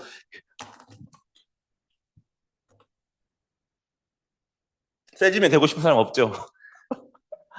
결국은 세일즈를 한다니까 그건 중요한 것은. 세일즈를 하게 된 사람 질문이 하나 있습니다. 네. 대표님께서 보시기에는 작년 2024년에 그로비 세일즈 관련해서 잘된 세일즈 또는 못된 세일즈 아까 이제 강의하신 내용 같다는 거 이야기할 수 있는 케이스가 있으실까요? 근데 지금 저는 이제 지금까지 그로비라는 소프트웨어가 제가 했던 분야가 너무 달라요. 30년 동안 했던 분야가 너무 달라서 대체 그로비는 어느 분야에 속하는 세일즈 영역일까? 이게 프로덕트인가? 아니면 이게 솔루션인가? 그 감을 아직도 못 잡고 있어요. 왜냐하면 솔루션이면 컨설팅이 들어가야 돼요. 그 문제를 풀어줘야 되거든. 제품이다? 눈에 보여야 돼요. 그래서 내가 감을 못, 이런 희한한 걸 내가 만나가지고 그래서 내가 그걸 합치다 보면은 작년에 이제 저희들이 이제 그 잘했던 세일즈를 그렇게 말하기 쉽지 않은데 운이 좋았던 것은 세일즈라 하면 여러분이 그 벤처를 많이 했다고 쳐요. 그러면 제품을 만들잖아요. 내가 어느 시장을 공략을 할 거 아닙니까? 어느 시장에 포텐셜 시장이 있어. 그게 분명히 증가할 거야. 쇠락한 시장은 들어가지 않겠죠? 분명히 앞으로는 뭐 엄청난 니즈가 있을 거야. 그 시장을 잡아야 되고 거기에 가봤더니 사람들이 이런 고민들이 있어. 페인. 그래서 내가 빨리 이 제품을 출시하면은 괜찮을 것 같아. 그걸 마케팅 분야의 세일즈 뭐 마케팅 세그멘트 똑같은 이야기인데 그 분야로서 재작년에 저희가 이제 그로비를 어디에 파야 되지 생각해 보니까 해외에 보니까 이제 한 박사 잘 알지만 파워 인더스트리, 일렉트릭 파워 쪽에 또 뭐 트럼프 때문에 어떻게 될지 모르겠지만 재생에너지, 그린 에너지 합쳐져 가지고 이 파워 쪽에 수많은 옵티미제이션 그런 포인트가 있어요. 심지어 실시간으로 뭐 전력을 받아야 되고 송전해야 되고 발전소를 지시해야 되고 뭐 피크 맞추도록 또 가격이 변하고 있고 태양열이 반짝하면 전기가 싸지잖아요. 막 복잡한 이유가 많은 거예요. 그래서 유럽이라든가 미국에서는 엄청나게 파워를 많이 판대요. 국내에 봤더니 제로에 하나도 못 팔고 있어요. 그래갖고 문을 두드렸어요. 제가 아는 라인을 통해서 파워에 들어가야 돼. 어떻게 들어가지? 딱 그 전력연구원이라고 대전에 있는데 문을 두드렸어요. 전국의 전력연구 소장이 원장이 진짜 후배 좀 돼가지고 직접 후배는 아닙니다. 뭐 아는 후배여가지고 원장이니까 어려지 해달라. 들은 이야기가 뭐냐면 다 시플렉스 쓰고 있어. 할 데 없어 그러더라고요. 절망적인 이야기잖아요. C플렉스를 쓰고 있대요. 10년, 15년 전부터. 그럼 뭐라 그랬어요? C플렉스의 차이가 뭐예요? 그까지 C플렉스는 올드고요. 올드 그 사람들 올드 믿겠어요? 올드고요. 우리 할아버지 거고요. 저는 스마트한 손자입니다. 그 계보가 C플렉스는 해지를 만들었고요. 더 이상 사람도 없답니다. 근데 너무 감정적인 이야기잖아요. 뭐 할 말이 없는 거예요. 그래서 뭐 하여튼 힘들었어요. 그게. 그 어떻게 또 공략을 몇 군데 해봐도 이번에는 다 익스프레스를 쓰고 있대요. 어떤 그 전기인데 이건 하나의 큰 전기 쪽에 그 파트너가 있거든. 우리 파트너는 아닌데 하나의 그 컨설팅 업체가 있는데 서울대 전기과 나와가지고 지금까지 20년 동안 익스프레스를 팔고 있었어요. 국내에. 그냥 판 게 아니라 전부 그 발전소에 뭐 프로그램 짜주고 더 큰일 났잖아요. 그 사람은 익스프레스를 굳게 믿고 있고 그 사람은 내가 어떻게 그 그로비를 파냐 이거죠. 그래서 고민을 했는데 뭐든지 마찬가지지만 운칠 기삼이라고 자기가 이제 우리는 계획을 하잖아. 파워에 들어가겠다 계획을 하고 사람들을 만나고 하다 보니 운이 따르더라 이거죠. 그 중에 전기연구원에 있는 한 박사님이 전문가였어요. 그룹이 여러분처럼 그룹이 전문가였고 당연히 그 가봤더니 C플렉스가 있었어요. C플렉스 가지고 문제를 푸는데 안 풀리더라고요. 혹시나 그룹인 될까요? 그래서 그룹 줬더니 그룹이 푸네요 그런 거야. 그렇죠. 그러면 갑자기 이제 그 전력 거래소에서 연락이 온 거예요. 죄송합니다. 예산을 다 C플렉스 하는데 써버렸대. 예산이 조금 남았는데 그걸로 싸게 주면 안 돼요? 얼마나 불행한 소리입니까? 그게 그렇잖아요. 자기들이 그 C플렉스가 최고인 줄 알고 다 샀다는 거예요, 예산을. 그래서 이제 그것은 있는 예산 없는 예산 다 끌어들여 가지고 우리 걸 사줬거든요. 그리고 차세대 시스템에 구로비가 들어가요. 근데 그 사람들이 구로비를 알게 된 거예요. 구로비가 그냥이 아니고 C플렉스 만든 사람들이었구나. 그리고 그것보다 기술이 훨씬 좋고 또 전기 문제는 전부 런리니어 문제거든요. 또 그 막 시간 문제, 국가적인 문제를 풀어야 되잖아요. 국가망을. 그래서 엄청 문제도 복잡하고 런리니어 문제가 많고 막 그래서 속도도 빨라야 되고 정확해야 되고 뭐 하여튼 여러 가지가 구로비에 우리 구로비가 자랑하는 그런 그 그 팩트하고 딱 맞는 거예요. 그리고 이제 내가 아무리 주장해도 안 통하잖아요. 고객이 자기 스스로 판단해가지고 구로비가 낫다고 저한테 찾아온 거예요. 저는 설득한 적이 없어요. 그 사람들이 구로비가 나으니 구로비를 싸게 주세요. 그것만 한 거죠. 그래서 이제 석세스라기보다는 이제 말씀이 길었습니다만 운도 따랐다는 거죠. 근데 제가 따랐던 이유는 뭐냐면 파워 마켓이 크다는 걸 알고 계속 파워 쪽을 노크를 하고 있었어요. 그리고 파워에 들어가서 세미나를 하고 계속 하고 있었고 또 파워 사람들한테 계속 데모를 계속 주고 있었고 하다 보니까 이렇게 결실을 얻게 되더라 이거죠. 그런데 우리가 잘해서 했다기보다도 그런 트렌드가 맞아 떨어지는 거죠. 실패한 경험은 별로 없네요. 실패한 경험은 있는데 우리 몰래 우리 걸 사야 되는데 익스프레스를 샀다고 고백을 하는 사람이 있었어요. 죄송합니다. 익스프레스 왜요? 그랬더니 문제가 작은 문제고 그냥 C플렉스로 잘 풀려요. 뭐 다 먹으려고 하지 마세요. 아니, 작은 문제 우리도 잘 풀어요. 그랬는데 그러면 근데 큰 문제 푸셔야죠. 막 그런 고객이 있더라고요. 알겠습니다.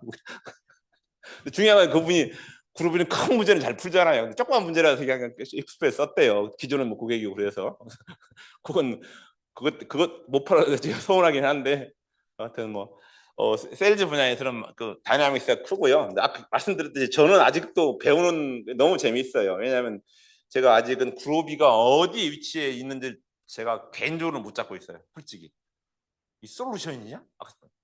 프로덕트인가? 컨설팅인지? 제품인지?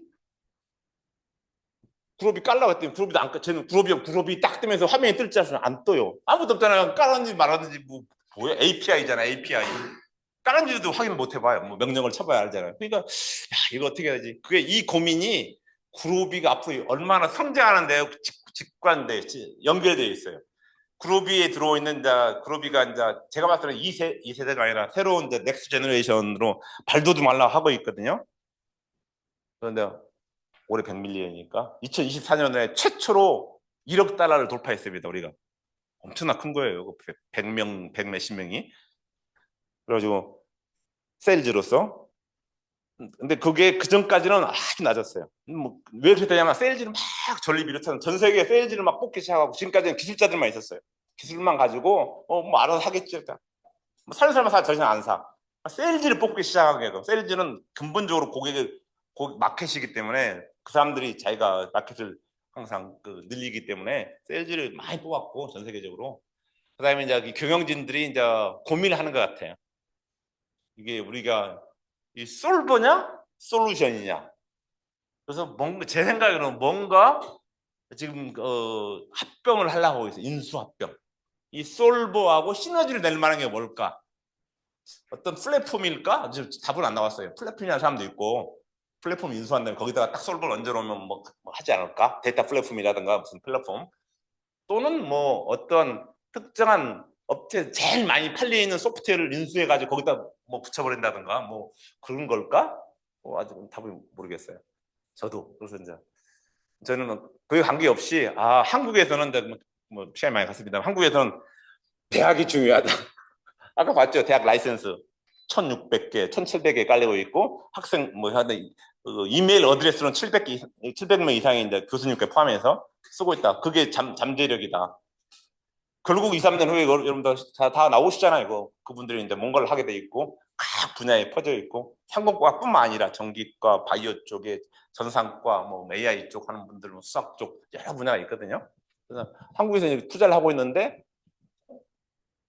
시간이 걸리겠죠. 이게 시간이 걸리겠죠. 그래서 여러분들이 많이 도와주시고 또 저희들이 이제 이런 센터를 통해서뿐만 아니라 협력을 해서 전국적으로 뭐 그룹이 파는 게 중요한 게 아니고요. 저희 목표는 그룹이가 중요한 게 아니고 옵티마이제이션이 훨씬 많이 사회에 팔려서 그게 결국은 고객 베네핏을 가는 게 중요하잖아요. 그 가다 보면은 그룹은 자연적으로 그 포션에 따라서 이제 뭐 우리가 하기 나름으로 많이 팔려 나가겠죠. 그래서 저는 그룹이가 좋다고 하는 게 아니라 옵티마이제이션이 필요합니다를 팔고 다니고 있습니다. 하나만 질문 더 받아볼까요? 혹시 뭐 필요하시면. 네네네. 질문이라기보다는 그냥 제 경험 같은 건데요. 그러니까 20년 넘게 이제 초창기 때 시플렉스 같은 데가 프로젝트 많이 했고, 네네. 익스프레스 MP가 프로젝트 많이 했는데 툴들을 쓰게 되니까 얘네들은 중간중간 예쁜 그래프들이 나오거든요. 네. 근데 그거 가지고 경영자들한테 보여줄 때도 좋고, 뭐 예를 들어서 우리 모델 익스프레스 MP 같은 경우는 젠첸 바운드 하는 것들이 중간에 다 나오거든요. 근데 그거 이렇게 경영진한테 보여주면 얘가 진짜 열심히 하고 있네. 너 진짜 일 많이 하고 있다. 이런 인식을 줄 수 있어서 되게 좋은데 수업이 같은 경우는 통합 개발 환경이라고 해야 되나? 그런 게 없으니까 막상 이거 가지고 뭔가 이제 프로젝트를 들어갔다고 했을 때 경영진한테 보여줄 만한 중간 가시적인 아웃풋이 좀 없다 보니까 좀 쓰게 되는 걸 좀 꺼려지게 되더라고요. 그래서 좀 그런 부분이 있어서 아까 대표님 말씀하신 것처럼 그런 툴하고 확정이 이루어지게 해서 좀 그런 쪽으로 좀 보강이 되면 좀 더 적극적으로 이렇게 쓸 수 있지 않을까 그런 생각이 들었습니다. 네네. 잘 들었습니다. 네, 좋은 말씀이세요. 그게 철학이니까 이 사람들은 아마 파이썬이라든가 그런 게 안 나왔으면 만들었을 텐데 이게 워낙 뭐 유명한 툴이 나오다 보니까 거기에 붙을 수 있는 아마 전략적으로 아마 그렇게 하는 것 같아요. 제가 그 관련해서 코멘트를 주자면 좀 정말 엔지니어들은 파이썬으로 사실 중간중간에 브랜치 바운드하는 거다 데이터를 뽑아낼 수가 있거든요. 그런 거를 근데 직접 만드는 경우는 잘 없고 그 앰플이라고 해서 다른 서브파티 그런 프로그램이 있습니다. 에임스라는 그런 프로그램도 있고 그걸로 이제 모델링하면은 저희 거 이제 붙여가지고 정말 풀어야 이제 매트릭스 연산하는 건 저희 걸로 이제 하는 그런 이제 다른 서브파티 툴들하고 코업을 하고 있거든요. 근데 물론 이제 저는 뭐 큰 기업에서 다녀서 중간 프로세스도 중요하지만 결론은 정보가 잘 나오면은 최종적으로 이펙트 수 있는 아닐까 그런 희망사항입니다. 하여튼 뭐 장기간 감사합니다.